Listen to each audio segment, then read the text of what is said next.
Good evening everyone, स्वागत है आपका अभी क्लासेस डाउट्स में। और आपका सवाल है कि 1909 का भारतीय परिषद एक्ट, जिसे हम मार्लो मिंटो सुधार के नाम से जानते हैं, ये क्या है? आप इसे बताइए पूरे डिटेल से। तो आइए देखते हैं इसमें कौन कौन सी पॉइंट निकल कर आता है।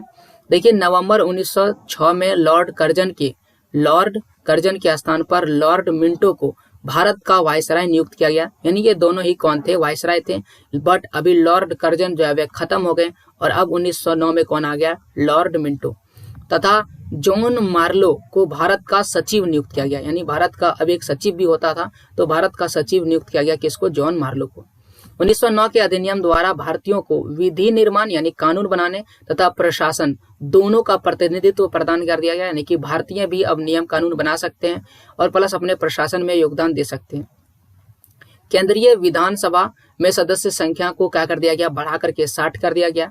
और अब विधान मंडल जो था, उसमें 69 सदस्य थे, जिसमें से 37 जो थे वो शासकीय सदस्य थे तथा 32 जो थे वो गैर शासकीय वर्ग थे। शासकीय वर्ग का मतलब होता है शासन करने वाला, यानी अंग्रेज वगैरह या उसमें ही भारत के ही कोई शासन करने वाले व्यक्ति, तो उनके सदस्य होंगे, और बाकी गैर शासकीय होंगे। आगे है 32 गैर सरकारी सदस्यों में से 27 सदस्य जो थे वो निर्वाचित होते थे। निर्वाचित का मतलब क्या होता है? यानी कि इनको चुन कर लाया जाएगा, और बाकी मनोनीत होते थे।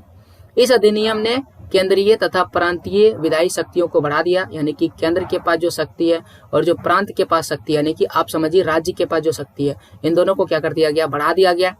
परिषद के सदस्यों को बजट की विवेचना करने, उस पर प्रश्न करने का अधिकार दिया गया। यानी कि आप बजट पर सवाल भी उठा सकते हैं कि यहाँ इतने सारे पैसे कहाँ खर्च हुए, किसने कौन कौन से कार्य किए, ये इस तरह का सवाल आप पूछ सकते हैं। ऐसा पहले सवाल जवाब का कोई भी आपके पास ऑप्शन नहीं होता था।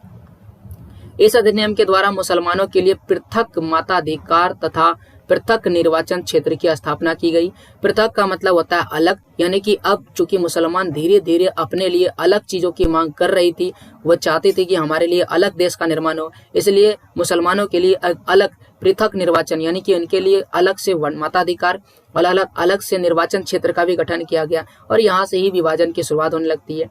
इस अधिनियम के बारे में एम मुंशी ने कहा कि अंग्रेजों ने उभरते हुए प्रजातंत्र को क्या कर डाला? मार डाला। जैसा कि आप देख सकते हैं कि पृथक मताधिकार और पृथक निर्वाचन का जो अधिकार दिया गया, और इसमें कुछ ऐसे ऐसे बदलाव किए गए कि इनको लगा कि जो भारत में प्रजातंत्र है, यानी कि जो लोकतंत्र की स्थापना है, वह पूरी तरह से खत्म हो जाएगा। लॉर्ड मिंटो ने क्या किया? पृथक निर्वाचन मंडल स्थापित करके लॉर्ड मार्लो को लिखा था कि हम नाग के दांत बो रहे हैं और इसका फल क्या होगा? भीषण होगा। यानी कि अब आप देख सकते हैं कि लॉर्ड मिंटो ने पृथक निर्वाचक का तो स्थापना कर दिया, लेकिन इन्होंने लॉर्ड मार्ले को कहा कि ये जो आप कर रहे हैं गलत कर रहे हैं, क्योंकि यहाँ पर एक लिखा हुआ मुहावरा कि नाग के दांत बोना। नाग के दांत बोना का एक मुहावरा है कि नाग जो है जानते हैं जहरीला है, और उसका दांत अगर होगा तो वो जार लगेगा ही। तो इसलिए उन्होंने ऐसा कहा कि आप निर्वाचन क्षेत्र का मंडल का जो कर रहे हैं ये गलत कर रहे हैं। इसके लिए आप समझ लीजिए कि जिस तरह नाग के जो है दांत बो रहे हैं, और इसका फल क्या होगा? बहुत ही खराब होगा। प्रांतों की बात करें तो प्रांतों में गैर सरकारी सदस्यों का बहुमत दिखावा मात्र था, क्योंकि सरकारी और मनोनीत गैर सरकारी सदस्य मिलकर के बहुमत हो जाते थे।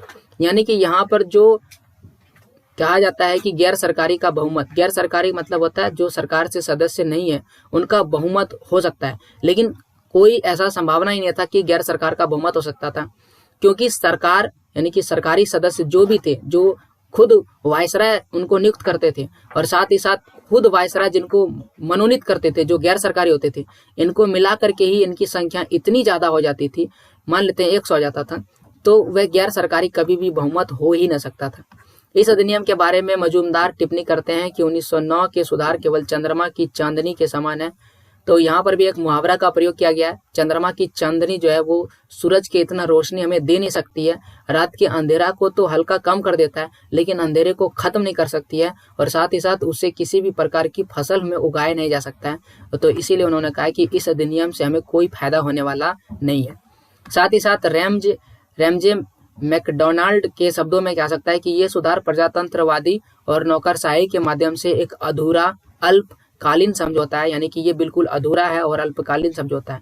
यानी कुल मिलाकर कहा जाए तो ये जो 1909 का जो परिषद था, इसमें भारत के लिए उतने बेहतर परिवर्तन नहीं किए गए थे, इसलिए बाकी सारे बड़े बड़े दिग्गज नेताओं को ये जो व्यवस्था था ये बिल्कुल खराब लगता था, और इसमें बिल्कुल ही इन्हें जो लगता था कि प्रजातंत्र को मार देने वाली ऐसी व्यवस्था है।